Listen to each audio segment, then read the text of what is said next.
बहुचर्चित पंतरी farm house भंगा नहीं प्रेसमिट्रे प्रशासन उपरे निर्धूम बर्षिले प्रणव। धर्मशाला पूर्वतन विधायक प्रणव बलवंत राय सरकारी जमी जबरदखल मामला सांबादिक सम्मेलन में मुह खोलिले प्रणव। हाईकोर्ट को निर्देश को अवमानना करी तहसील प्रशासन करिछि उच्छेद प्रक्रिया।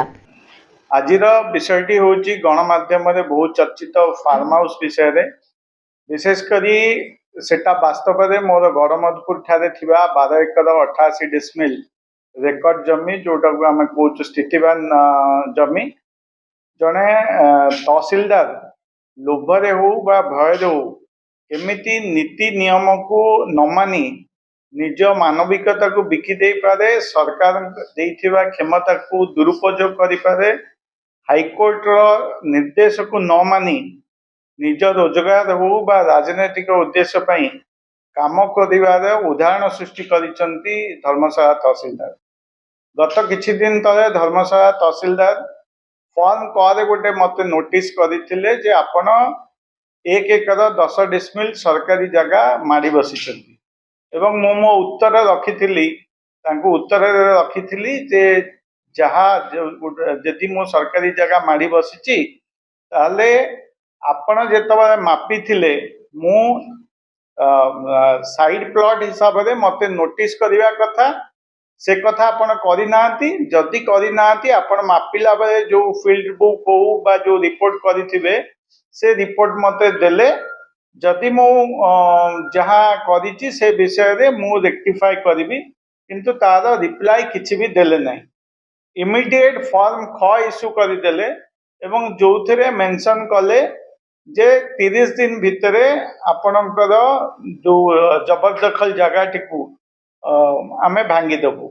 पुणी मु आउ थे मागिली जे जदि आपण अच्छी से मापचुपर रिपोर्ट दिंतु आपण जो आरआई रिपोर्ट करथिबो बा गोटे फील्ड बुक करिथिबो तापरे भी से देले नहीं।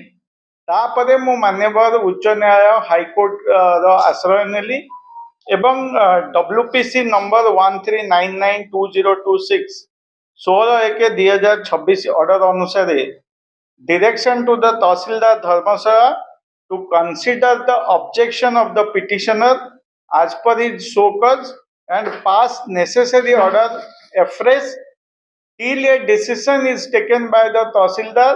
The petitioner may not be evicted from the case land. तापरे भी सी माप कले ना मो निज आड़ू राज्य सरकार जो LRMS पोर्टाल अच्छी ऑनलाइन रे मो निज जमी को मापिया अप्लाई कली एवं तापाई जेतिके अर्थ आवश्यक सेठी भी गवर्नमेंट रे डिपोजिट कली एवं डिपोजिट कला परे तहसीलदार 17/2/2026 को माप स्थिर कले एवं सेठी 17, 18, 19 3 दिन धरी माप चलिला एवं यही काम सरीबा पूर्व तहसीलदार जानिबा को पाइले जे जेतिकी सरकारी जगह एनक्रोचमेंट अछि ताठू अधिका मोर रेकर्ड जमी बाउंड्री बाहर अच्छी। तेणु तहसीलदार पुणी से लोभ है कि भय है मु जापर नहीं। सी जो जानिले से किसी असामाजिक लोक से कैंपस भितर 19 तारिख दिन आसिले से मापचुप कर बाधा देले मापचुप ठीक रे हो पारानी। ए विषय में मु तहसीलदार को फोन जोगे जनाइली। तहसीलदार निजे कहले जे जी भी बाधा सृष्टि करुच्ची मु से विषय में पुलिस को रिपोर्ट देवी एवं माप कार्य चलिबो, किंतु से पुलिस को रिपोर्ट देले कि नहीं सी जानी थिबे माप कार्य संपूर्ण करिले नहीं सेतिकिरे बंद करी देले। जेतबे बंद कले ए कामटा 19 तारिख सरिला 20, 21, 22 तारिख सरिला कोनोसी मापचुपर रिपोर्ट देले नहीं बा जहाँ हाईकोर्ट रो निर्देश अनुसार से कार्य कले नहीं। मु गत 23 तारिख दिन गोटे तहसीलदार को आ गोटे चिट्ठी लिखिली जे आपण जो आमे देइथिलु रिप्लाई ताको कंसीडर करंतु, हाईकोर्ट रो निर्देश को मानंतु एवं मुख्यतः 3टी दाबी तांको करिथिली जे मोर रेकर्ड जमीर माप कार्य संपूर्ण करा जाऊ। द्वितीय रे माप चुप सरिबा परे फील्ड बुक ट्रेस मैप बा से संबंधी जा रेकर्ड मते हस्तांतर करा जाऊ ଏବଂ ତୃତୀୟ ମାପର ରିପୋର୍ଟ ଆପଣ ଦେଲା ପରେ ଯେହେତୁ ଜାଗା ମାପିବାକୁ ଆପଣଙ୍କୁ 3 ଦିନ ଲାଗିଲା, ତେଣୁ ଆପଣ ମାପର ରିପୋର୍ଟ ଦେବା ପରେ ମତେ ଆଉ 30 ଦିନ ସମୟ ଦିଆଯାଉ।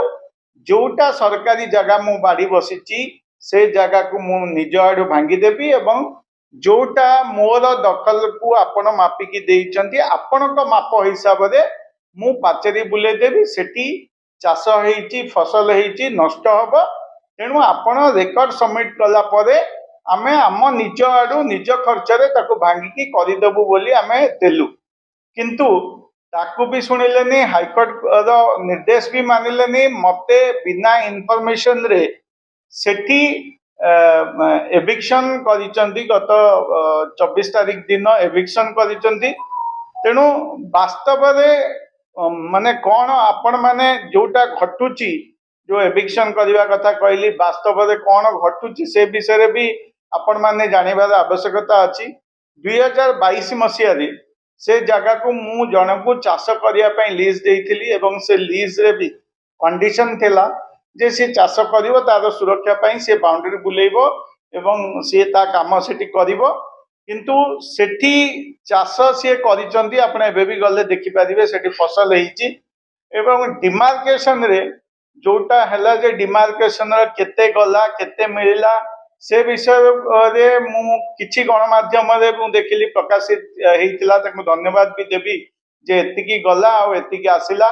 ଆଉ କିଛି ଗଣମାଧ୍ୟମ ବି ତାକୁ କୋଉଭଳି ଭାବେ ପଦାର୍ଥ କରିକି ଲେଖିଲେ ଯେ ଯୋଉଟା ତଥ୍ୟ ଠିକରେ ଲେଖିଲେ ନାହିଁ ସେଟା ବି ଲୋକଲୋଚନରେ ଆପଣ ମାନେ ଦେଖିଥିବେ।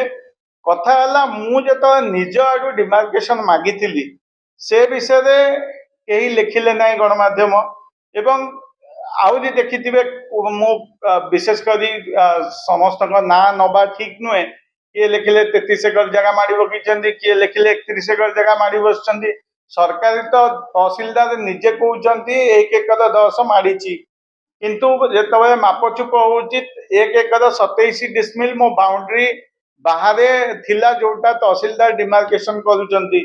ଏବଂ ଯେତେବେଳେ ମୁଁ ମୋ ଆଡୁ ଡିମାର୍କେସନ କରିଛି ତହସିଲଦାର ମୋ ମାପର ଫିଲ୍ଡ ବୁକ୍ ଏଇ ସବୁ ଗୁଡା ଦେଇନାହାନ୍ତି। ତେଣୁ ସରକାରୀ ମୁଁ ତ ନିଜେ କହିଲି ସରକାରଙ୍କ ଜାଗାରେ ଯୋଉ ପାଚେରୀ ଅଛି ଭାଙ୍ଗିଦେବୁ ଏବଂ ନୂତନ ଭାବେ ପାଚେରୀ ନିର୍ମାଣ କରିଦେବୁ। କିନ୍ତୁ ଯେତେବେଳେ ମାପ ପାଇଁ ଏତେ ଦିନ ସମୟ ଲାଗୁଛି ଆମକୁ ସମୟ ଦେଲେ ମୁଁ ମୋ ନିଜ ଆଡୁ 1 ଇଞ୍ଚ ସରକାରୀ ଜାଗା ବି ମୁଁ ରଖିବି ନାହିଁ, ତାକୁ ସମ୍ପୂର୍ଣ୍ଣ ଭାବେ ଭାଙ୍ଗିକି ଆପଣ ଦେଇଥିବା ମାପ ଅନୁସାରେ ଆମେ କରିଦେବୁ। ଯଦି ଆପଣ ମାପ ଦେବେ ନାହିଁ ତାହେଲେ ମୁଁ ମୋ ହିସାବରେ ଆଜି କରିଦେବି, କାଲି ପୁଣି 2 ମାସ ପରେ ଆପଣ ଆଉ ଗୋଟେ ଅଫିସର ଆସିବ, ସେ କଣ ମାପ ଏଟା ନୁହେଁ ସେଟା ନୁହେଁ, ଏଟା କେମିତି ସମ୍ଭବ ହେଇପାରିବ? ତେଣୁ ଯେତେବେଳେ ଏଇ ଯୋଉଟା ଯଦି ତାଙ୍କର ଉଦ୍ଦେଶ୍ୟ ଥାନ୍ତା ସଲ୍ୟୁସନର ବା ଉଦ୍ଦେଶ୍ୟ ଥାନ୍ତା ସରକାରୀ ଜାଗା ତାଙ୍କ ଖାତାକୁ ଫେରୁ, ତାହେଲେ ସିଏ ଏଭଳି ରାଜନୀତି ଉଦ୍ଦେଶ୍ୟରେ କାମ କରି ନଥାନ୍ତେ। ତେଣୁ ମୋର ଯୋଉ କଥା କହିଲି ଏବଂ ଯୋଉ କଥା କହୁଛି ବି ଯେ ରାଜନୀତି ଉଦ୍ଦେଶ୍ୟରେ ଏ କଥା କରୁଛନ୍ତି ବୋଲି, ତା ମୁଁ ତଥ୍ୟ ପ୍ରମାଣ ସହିତ ବି ଆଗାମୀ ଦିନରେ ଆପଣଙ୍କୁ ୱିଥ୍ ଡକୁମେଣ୍ଟେସନ ଆପଣଙ୍କୁ ଦେବି। ମୋର ଗଣମାଧ୍ୟମକୁ ଅନୁରୋଧ, ଆପଣ ହେଲେ ଚତୁର୍ଥ ସ୍ତମ୍ଭ, ଆପଣଙ୍କ ଉପରେ ଲୋକଙ୍କର ବିଶ୍ୱାସ ଆଉ ଭରସା ଅଛି। ଆପଣ ମାନଙ୍କର ପେପର ହଉ ବା ଇଲେକ୍ଟ୍ରୋନିକ୍ସ ମିଡିଆ ହଉ ଯୋଉଟା ବାହାରେ ଲୋକ ତାକୁ ବିଶ୍ୱାସ କରନ୍ତି। ତେଣୁ ମୁଁ ଯାହା ତଥ୍ୟ ଆପଣଙ୍କୁ ଦରକାର ଆଜି ଦଉଛି ଏବଂ ଯାହା ଆପଣ ପଚାରିବେ ବି ମୁଁ ତାର ଉତ୍ତର ରଖିବି। କିନ୍ତୁ ମୋର ନିବେଦନ, ଅଯଥା କଥାକୁ ନ ଛାପି ଅଯଥା କଥାକୁ ପରିପ୍ରକାଶ ନ କରି ଯୋଉଟା ସତ୍ୟ ସେ କଥାକୁ ପରିପ୍ରକାଶ କଲେ ଆପଣ ମାନଙ୍କ ପାଇଁ, ଆମ ପାଇଁ, ସମାଜ ପାଇଁ, ଆପଣଙ୍କ ଉପରେ ବିଶ୍ୱାସ ଭରସା ରଖିଥିବା ସାଧାରଣ ଲୋକ ବି ଖୁସି ହେବେ। ଏବଂ କଣ ସତ୍ୟ କଣ ମିଥ୍ୟା ସିଏ ଆପଣଙ୍କ ଜରିଆରେ ହିଁ ଲୋକ ଜାଣିପାରିବେ। ଏ ଘଟଣାଟିର ସତ୍ୟାସତ୍ୟ ଏବଂ ଡକୁମେଣ୍ଟେସନ ଏ ବିଷୟରେ ମୁଁ କହିଲି କଣ ଘଟିଛି ଏବଂ ଆଗାମୀ ଦିନରେ ଯୋଉ 2ଟି କଥା କହିଲି, କଣ ରାଜନୈତିକ ଉଦ୍ଦେଶ୍ୟରେ, କାହିଁକି ରାଜନୈତିକ ଉଦ୍ଦେଶ୍ୟରେ ଏ କାର୍ଯ୍ୟ କରିଛନ୍ତି ତହସିଲଦାର, ସେ ବିଷୟରେ ମୁଁ ତଥ୍ୟ ପ୍ରମାଣ ସହିତ ଦେବି। ଏବଂ ମାପ ନ ସରି ଯେତେବେଳେ କୋର୍ଟ ଡିରେକ୍ସନ ଦେଇଛି ଯେ ତାଙ୍କ କଥାକୁ କନସିଡର କର ଏବଂ ତାଙ୍କର ଅର୍ଡର ଡିସିସନ ନହେଲା ପର୍ଯ୍ୟନ୍ତ ଭାଙ୍ଗିବନି, କଣ ଆବଶ୍ୟକତା ଥିଲା? ମୁଁ ତ ମୋ ନିଜ ଆଡୁ କହିଛି ଡିମାର୍କେସନ କରିବି, ମୋ ନିଜ ଆଡୁ କୋର୍ଟକୁ ଯାଇଛି। ମୁଁ ତ ନିଜ ଆଡୁ 3 ଥର ଚିଠି ଦେଇଛି ଯେ ତମେ ମତେ ଡିମାର୍କେସନ ର ଫିଲ୍ଡ ବୁକ୍ ଇଏ ରେକର୍ଡ ସବୁ ଦେଇଦିଅ, ମୋ ଆଡୁ ମୁଁ ପାଚେରୀ ଭାଙ୍ଗିବି ଏବଂ ନୂଆ ପାଚେରୀ କରିବି। ଅଯଥାରେ ଏକୁ କରିବା ଏବଂ ସେଠି ବି ଦେଖିଥିବେ ଯିଏ ଲିଜରେ ନେଇଛି ସେ ଚାଷ ବି କରିଛି, ଯେତେବେଳେ ଗୋଟେ ପାଚେରୀ ଭାଙ୍ଗିଲା ସେଠି ଚାଷ ବି ନଷ୍ଟ ହବ। ଏଟା କେତେ ଦୂର ଯୁକ୍ତିଯୁକ୍ତ, କେତେ ଦୂର ଯଥାର୍ଥ, ସେଟା ଆପଣମାନଙ୍କ ଜରିଆରେ ମୁଁ ସାଧାରଣ ଲୋକଙ୍କ ପାଖରେ ପହଞ୍ଚିବା ପାଇଁ ଚାହୁଁଛି। ଧନ୍ୟବାଦ।